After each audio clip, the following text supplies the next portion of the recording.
en la sala, porque no se nos ha identificado, así que suponemos que habrá tenido algún problema y no ha venido. Así que vamos a hacer esta sesión con nuestro compañero Paco San Juan, Francisco San Juan, la actualidad en la Universidad Rey Juan Carlos, y a continuación subirán a la mesa los que han intervenido anteriormente para hacer el debate que hemos dejado aparcado, y lo digo para que vayan pensando preguntas que tengan pendientes. Bueno, pues sin más dilación, muchas gracias a Francisco San Juan por estar aquí, y tiene sus 15 minutos para hablar sobre Ciudadanía 2012, democracia participativa y sus orígenes en las Cortes de Cádiz. Muchas gracias. Muchas gracias, Marieta Cantós. Bueno, en primer lugar, agradecer a la aceptación de la comunicación que les voy a presentar tanto al comité científico como a las coordinadoras, la profesora Cantós Casanave y a la profesora Lola Lozano. Bueno, el objeto de la presente comunicación es analizar la evolución de la ciudadanía española desde sus orígenes en la Constitución de 1812, en la Constitución de Cádiz, hasta la actualidad. Bueno, a lo largo de la misma les haré haciendo hincapié en algunas de las disposiciones que han marcado este régimen jurídico de la ciudadanía. Y bueno, voy a hacer mención especial al final de la misma, sobre todo en cuanto a la democracia participativa. En estos últimos años los ciudadanos españoles hemos tenido la oportunidad de escuchar estos nuevos términos, y afortunadamente desde hace unos meses algunos términos como gobierno abierto, leyes de transparencia y otras afirmaciones similares.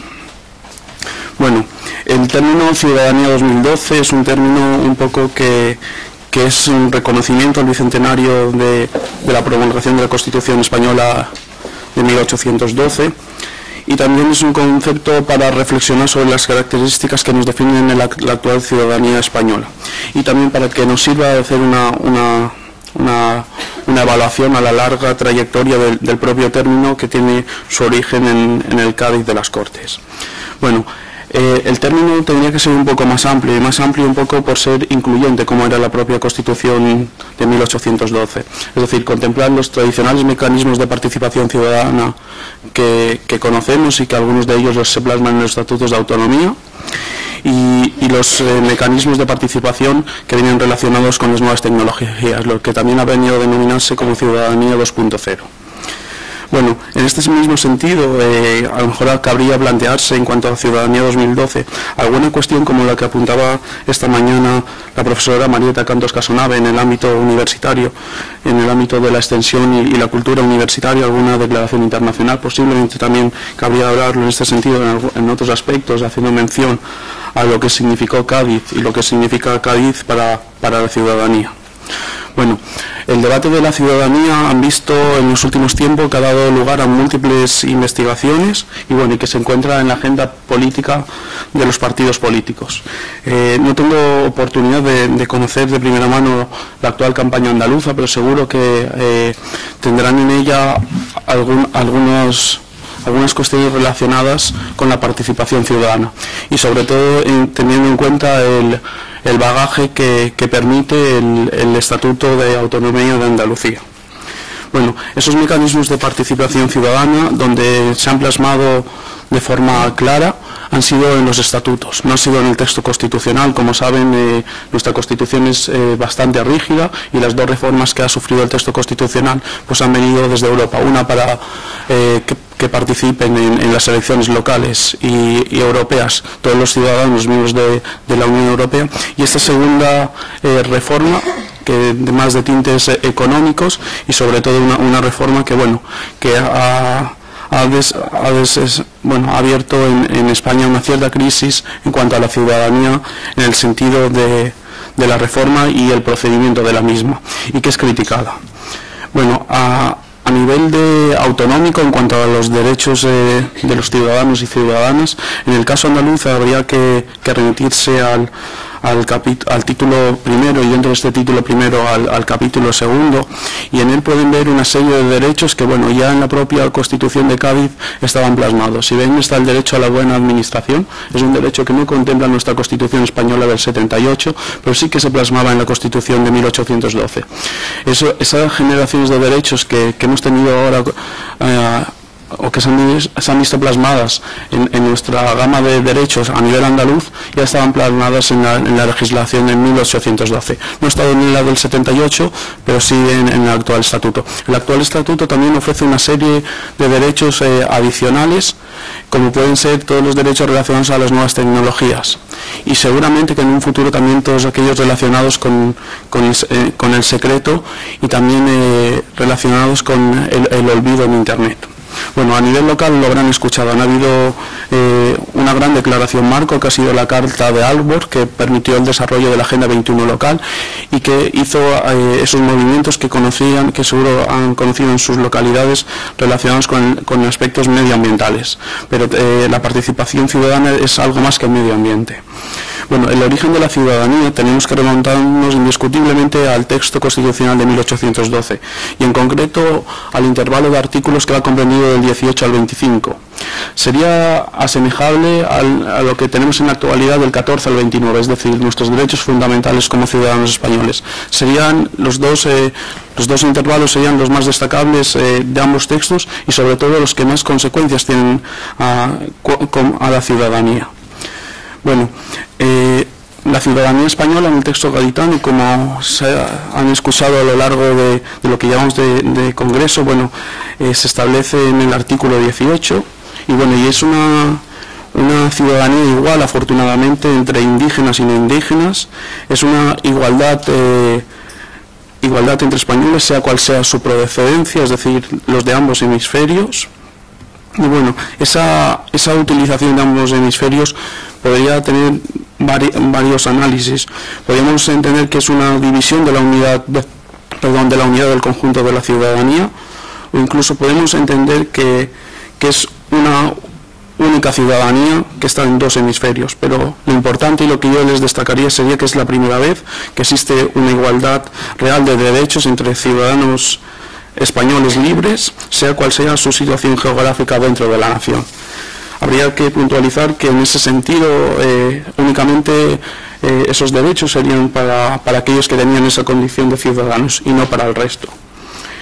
En este sentido, en cuanto a la ciudadanía, en 1812 la Iglesia ejerce un papel fundamental, y ya no solo en cuanto a ser base en cuanto a las circunscripciones son parroquiales. En ese sentido, la Iglesia tiene un papel, tiene otros papeles adicionales también importantes y que condicionan a la propia ciudadanía. Tanto por el aspecto religioso, es decir, la ideología y demás, que podía condicionar el voto, pero sobre todo porque configura el proceso de configuración del poder.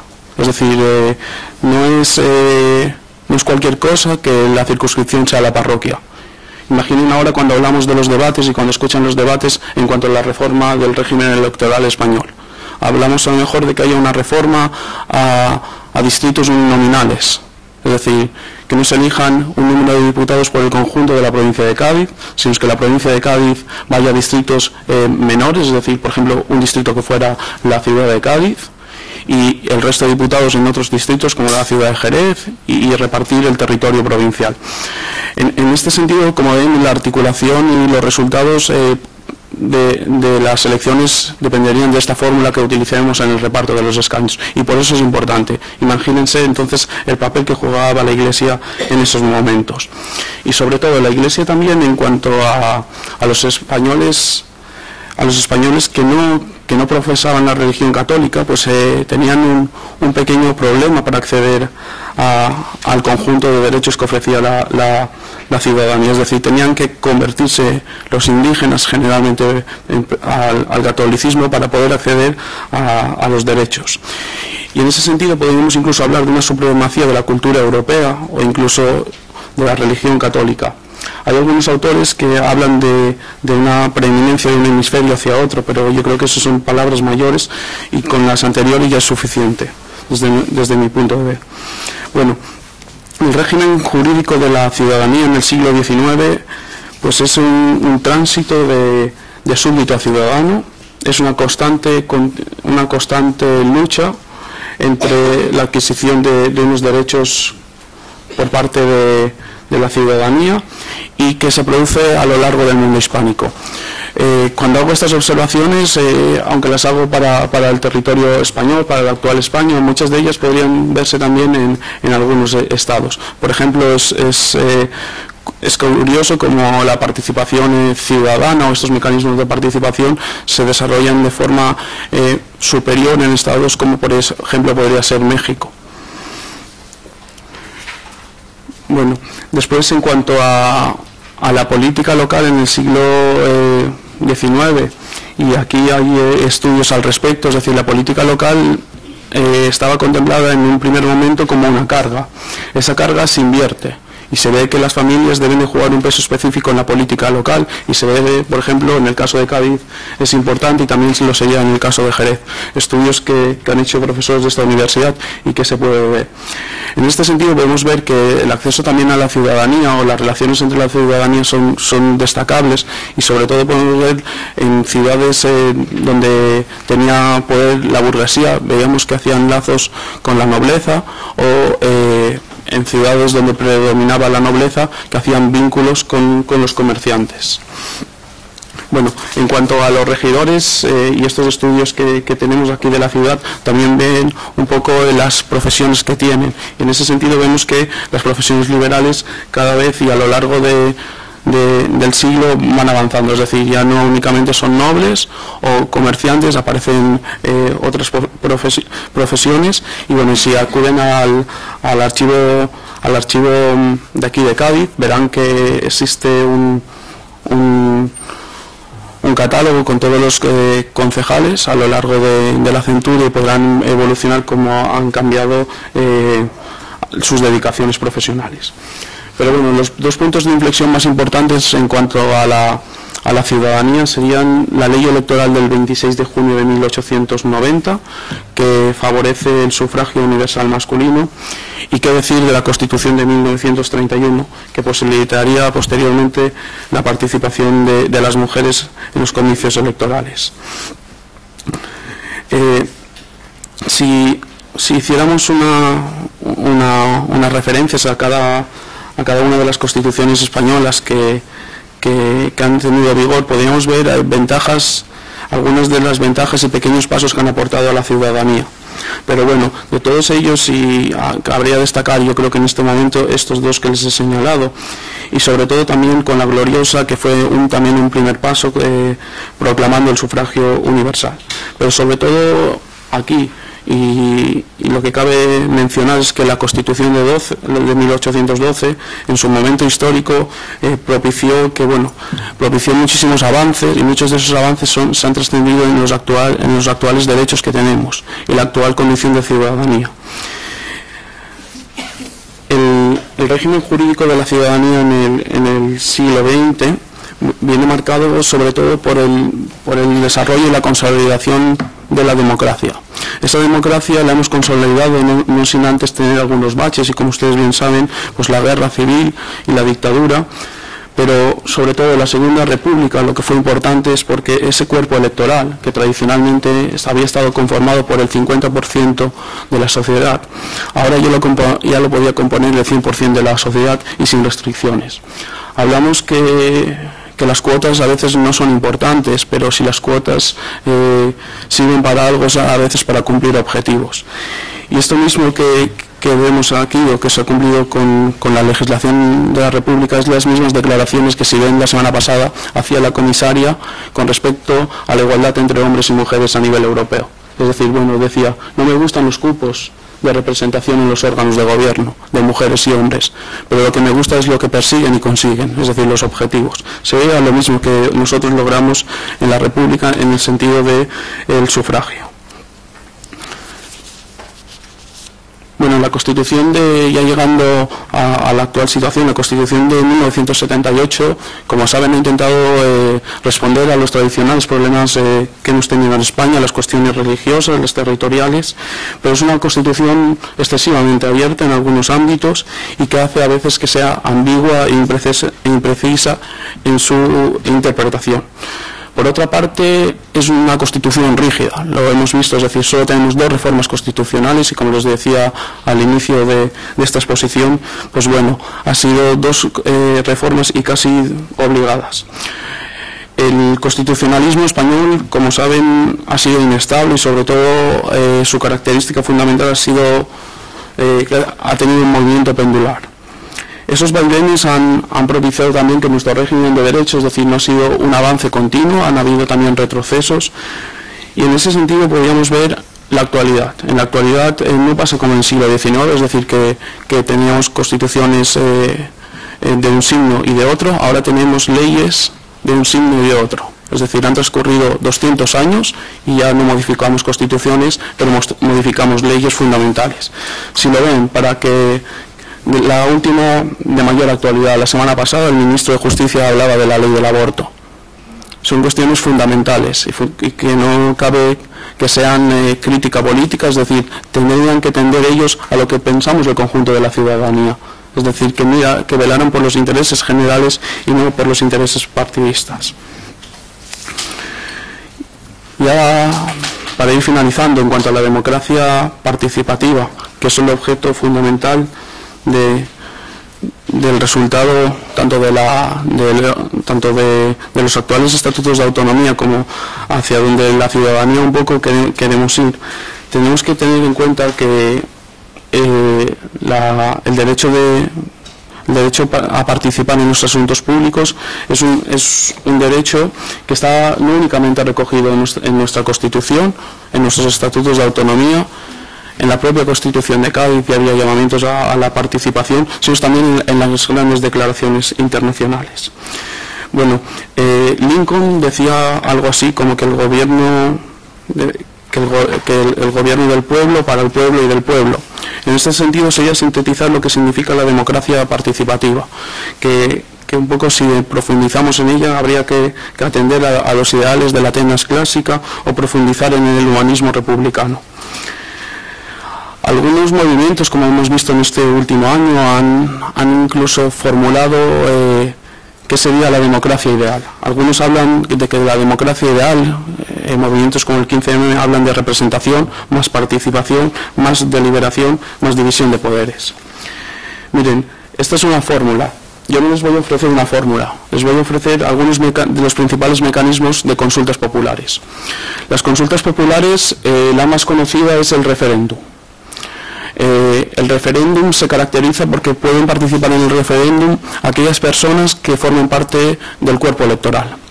El resto de consultas populares, como las que están presentes en el conocido Estatuto de Cataluña, en el Estatuto andaluz o en cualquier estatuto, pueden dirigirse al conjunto de la ciudadanía. Habría que delimitar qué es ese conjunto de la ciudadanía. Por ejemplo, en las consultas populares podrían participar en aquellas que son por vía de referéndum cualquiera, por ejemplo, de los ciudadanos que estuvieran en Cádiz y que no residieran en la ciudad, pero sí vivieran en ella. Es decir, podrían participar los extranjeros que no tienen derecho a voto, por ejemplo. O si la universidad, por ejemplo, hiciera una consulta popular en cuanto a una cuestión, a los usos de unas instalaciones, podrían también participar estudiantes de la ciudad de Cádiz que no son estudiantes de la UCA.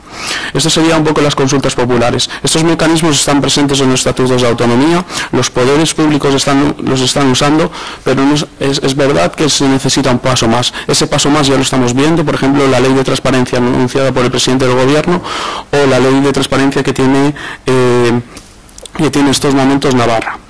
Y por último, Ciudadanía 2012, una democracia participativa.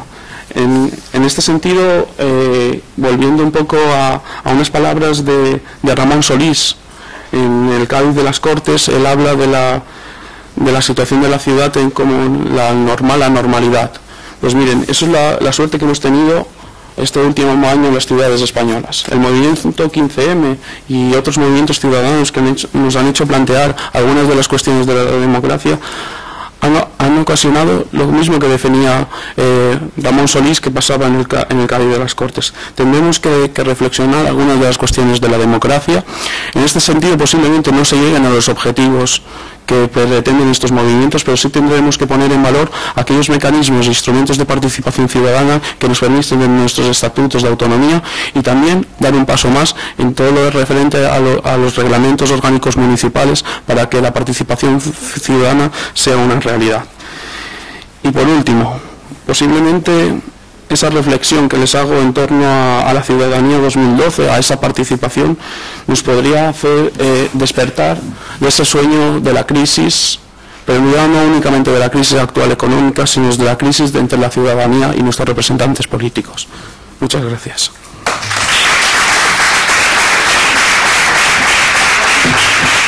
Muy bien, pues muchas gracias. Si me acompañan en la mesa el profesor Thibault, profesor Fernández Ayer, Javier Iglesias Berzosa, José Luis Lara, pues podemos... Si están por aquí. Y si no, pues quienes vayan... Sí.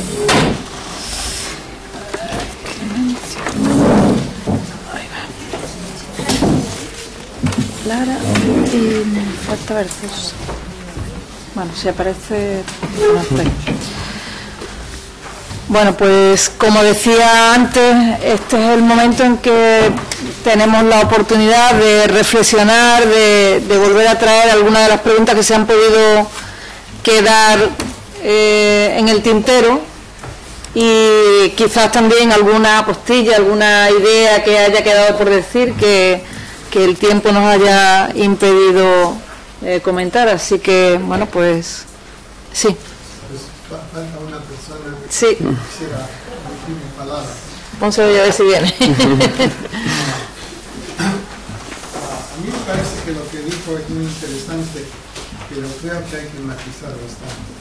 Primero, no creo que es correcto decir que las reformas orgánicas no tuvieron influencia. Tuvieron muchísima influencia. Se establecieron instituciones como las intendencias, en el caso de la importantes grupos regionales, y ahí se pueden formar más tarde con la base de las diputaciones provinciales y fiscales. Eso no ocurre con los mercados privados. El comercio ayudó muchísimo. Es que no se escucha. Perdón. Bueno, el comercio libre ayudó muchísimo al comercio en muchísimas partes, en Sudamérica, en el Caribe, en el caso de Nueva España, etcétera. Entonces sí hubo un cambio tremendo en las relaciones. En otros aspectos, por ejemplo, en la ciencia fue muy importante. En aspectos de salud, se prohibieron que se entierren en las iglesias, que se establezcan cementerios, es decir, una serie de cosas que cambiaron muchísimo la cultura en la América Española y en otras partes.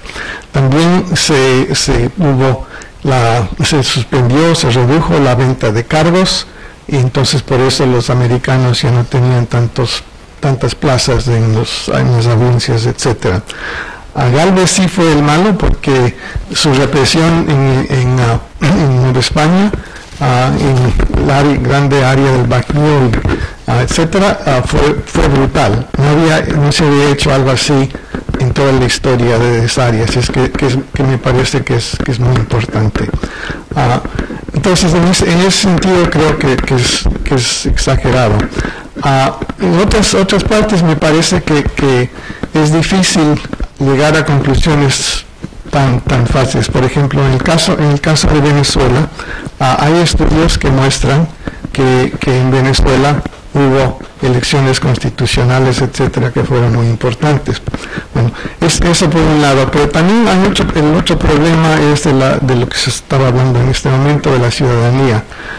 Y el problema es que no se trata bien las relaciones con lo que existía antes o después, porque antes había la vecindad, y la vecindad era un derecho cívico político de individuos, generalmente jefes de familia, en las ciudades y villas que tenían su autogobierno. Y un aspecto muy importante aquí, que casi nunca he visto discutir, es el hecho que en las ciudades las mujeres que eran jefes de familia podían ser vecinas, es decir, tenían derecho a participar en la política. Y eso encontré cuando estaba estudiando Quito, que preguntan si las mujeres pueden votar como hacían antes, y lo que hace la Constitución de Cádiz es excluirlas. Entonces, si vemos esto con más detalle, lo que se está realizando es que las mujeres tenían muchos derechos más en el antiguo régimen que en el moderno. Y eso es un gran contraste con el mundo inglés. Y yo encontré en el Diario de México un artículo que creo que es de Carlos María Bustamante, hablando de la triste situación de las mujeres en Inglaterra, que bajo la ley inglesa, todos sabemos que los ingleses son muy avanzados, bajo la ley inglesa la esposa era la propiedad del marido, tenía derecho de pegarla, inclusive podía venderla. Entonces creo que hay una pequeña diferencia en los derechos de las mujeres en el antiguo régimen hispánico, que eran personajes jurídicos, que podían firmar contratos, que podían hacer una serie de cosas que no se hacían antes. Y eso cambió después de la independencia, así es que uno de los grupos grandes que perdió con la independencia son las mujeres. El otro grupo grande son los indígenas, porque tenían su derecho de proteger sus territorios, repúblicas de indios. Ya cuando son iguales, ya les pueden quitar sus propiedades, y en el siglo XIX es cuando los indígenas pierden la mayoría de sus propiedades. Así que no se puede decir que la Constitución de Cádiz era perfecta, hacían muchas cosas, pero otras cosas eran mejores antes que después. Y para darles un sentido de cambio, Linda y yo nos casamos en 1965 en el estado de Texas. Su familia tenía una compañía de camiones, y cuando ella se casó conmigo, yo no podía firmar nada sin permiso. Entonces había un documento que se llama quitar sus deshabilidades. Entonces cuando yo explico esto en la clase, digo, ¿y cuáles eran sus deshabilidades? Y los chicos no saben, pero las chicas dicen, era mujer. Y eso es en 65 del siglo pasado. Así es que hay muchísimas cosas, creo que se tienen que ver en contexto, y no todo lo que avanza es bueno, y no todo lo que queda atrás fue malo. Bueno, muy bien, muchas gracias, profesor Jaime Rodríguez. Le trasladaremos sus inquietudes, su matización al profesor Lucena. Y bueno, yo sí quería apuntar que algo que ha avanzado en el tema de las mujeres, ¿no?, y que ya comentamos por correo electrónico. Efectivamente, lo que habían avanzado las mujeres a finales del 18 y lo que tenían conseguido las mujeres lo pierden en el 19. Es decir, que es cierto que y en una ciudad como Cádiz las mujeres podían estar al frente, generalmente porque los maridos estaban en América, o porque eran viudas, o porque de hecho se convertían en cabeza de familia, podían firmar documentos, podían vender, podían comprar, y eso se pierde porque la Constitución de 1812 no las contempla, como tampoco la Constitución francesa ni la americana. Ahí sí que es cierto. O sea que efectivamente los avances no son nunca en un solo sentido, y los avances también muchas veces pues tienen su retroceso. Muchas gracias. Sí.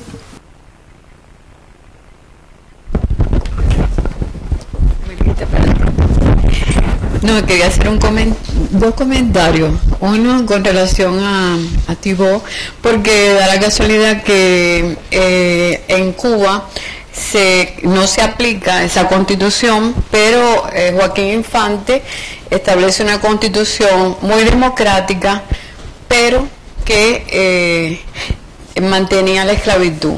no sé si me hubiera gustado insistir un poquito más sobre esta Constitución, quizás porque en la que usted se refiere en el Chocó, porque, bueno, a ver cuáles son las similitudes, etcétera.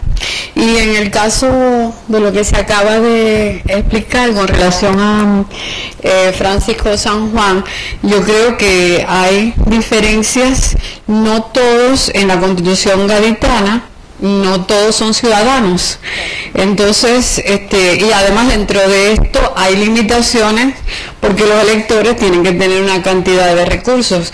Para Cuba, donde se aplica la Constitución, no es una imitación, sino es la Constitución, pues hay una cantidad muy grande que solo son españoles. Y español no es lo mismo que ciudadano en la Constitución, así que no todos, según la Constitución, no todos eran iguales.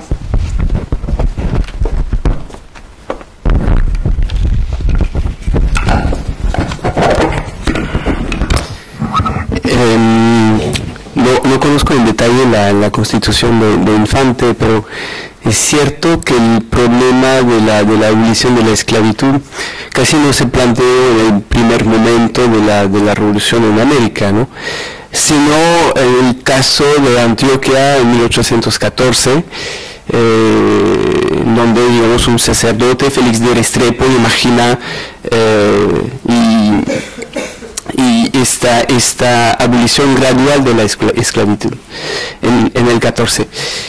Lo que podría decir al respecto, siempre en relación con lo que leían los constitucionalistas, porque es interesante ver lo que les interesaba a los actores, o sea, lo que los actores leían, lo que ellos citaban, a veces secretamente, lo que les interesaba en las experiencias revolucionarias anteriores, como la norteamericana, la francesa o la española.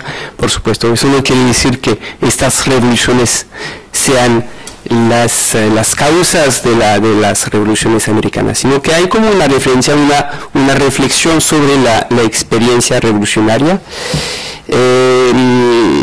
Lo que leen en la Nueva son autores abolicionistas norteamericanos, pero muchos franceses, ¿no? Tipo Grégoire, tipo Sieyès, tipo Brissot, que hablan de los Estados Unidos mucho. Y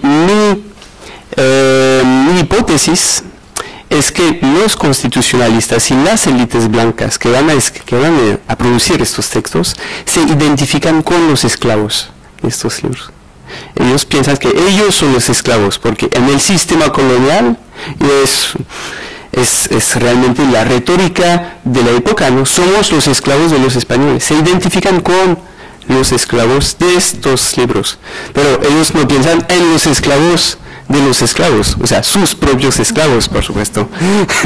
Pienso que fue así, o sea, que estos libros abolicionistas, que ellos citan mucho, retoman muchas ideas para probar la legitimidad de la independencia, etcétera, pero nunca van a citar la abolición, nunca van a pensar la abolición, porque ellos se identifican con los esclavos de estos libros, y por supuesto que no pueden pensar en sus propios esclavos. Lo van a hacer después, ¿no? En los años 20, es cierto que ahí en la Constitución colombiana del 21 hay como un decreto de liberación gradual de los esclavos, con juntas de manutención. Pero es un tema interesante, ¿no? La esclavitud, que es un poco el punto ciego de esta revolución de los derechos del hombre, ¿no? En este periodo. Ellos no lo podían ignorar porque había la experiencia haitiana que estaba ahí. No podían ignorar esto, y mucho menos porque había muchísimos contactos y vivían muchos inmigrados de Santo Domingo en la costa caribe, como usted sabe muy bien.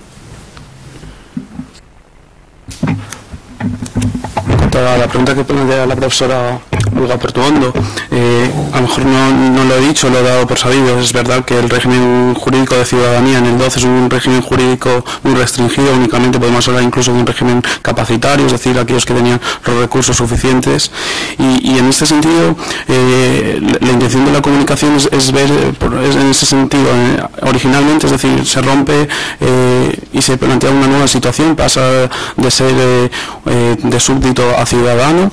En ese sentido, la ciudadanía ciudadanía es muy restrictiva al principio, es decir, y podemos relacionarla con una ciudadanía realmente capacitaria, y sobre todo ese sería el origen de la ciudadanía.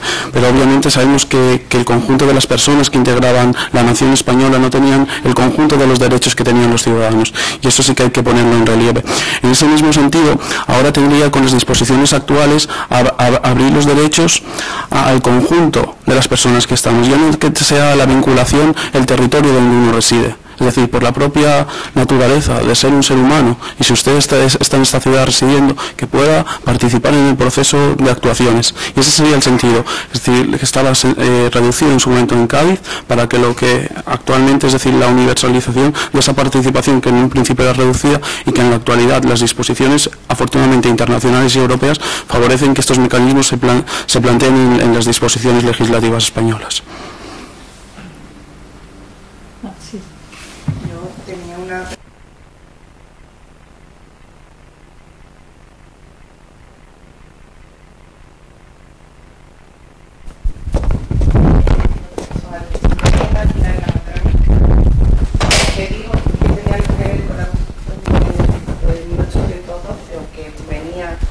Por alguna... No sé yo. Que se graba para... Ah, que se graba. Vale. Perdón. Que si... Uy, hablaba en un micro. Que si tenía algo que ver con la Constitución de 1812, ¿no? Que los procesos que se llevaron que se hicieron en Guanajuato, perdón. Es que al final no me enteré muy bien y terminó hablando del águila en la bandera, y entonces me gustaría que me lo explicara de nuevo. Y es que no sé muy bien lo que... Es que por eso me quedé con la duda. Gracias. En realidad no era mostrar el emblema, solo que, bueno, pues tengo que destacarlo, forma parte de nuestra insignia, sino mostrar la convicción de los liberales de Cádiz, representada en el gorro frigio, que la bandera de 1857 que mostraba está arriba del águila, y como la imagen anterior, el símbolo de América indígena liberada por Hidalgo y Allende también les tiene en la cabeza el gorro frigio del liberalismo. Era esa la idea. Vale, gracias. Sí, pero yo quisiera aprovechar para participar en la inquietud del profesor Rodríguez. Sí, efectivamente, algo que no comenté está en la transparencia. Se le ha distinguido a los constituyentes de Cádiz haber dado impulso a la educación, pero esto ya estaba en las intendencias, en las ordenanzas de los intendentes, al menos el de Guanajuato, José Antonio de Riaño, establece en sus ordenanzas, al hacer la demarcación de las principales poblaciones en cuarteles o barrios, y que debía de haber un juez por cada barrio. También establece que debía de haber 2 escuelas, una para niños y una amiga para niñas, asunto que no ha sido muy estudiado. ¿Cómo es posible que en 1792, que surge Riaño para nosotros, se hable de una escuela para niñas? Falta todavía investigar muchísimo más en este aspecto, pero el solo concepto es importante. Y sí nos da el contraste con lo que tanto se quiere ver como cuestión de género, historia vista desde el género. Pues a trabajar, ¿no? Pues hay que investigar más ahora qué pasaba con las mujeres, cómo se les educaba, aparte de lo que se ha dicho siempre.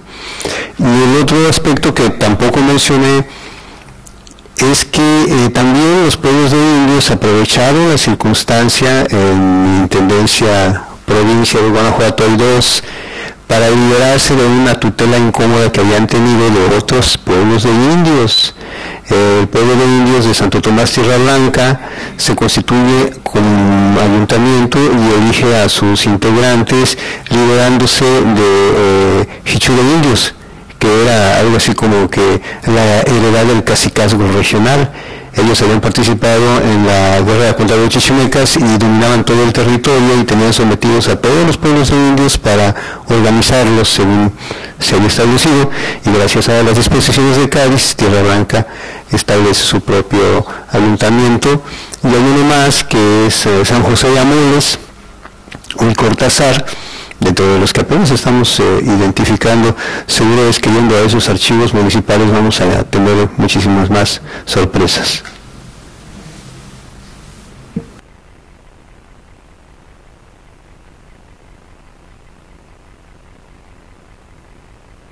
Pues han sido muy densas y bueno, me parece que han sido muy provechosas, así que nos merecemos un descanso y nos convocamos para mañana, que empezará la sesión a las 9:30 con la 5ª sesión de comunicaciones para que recordar.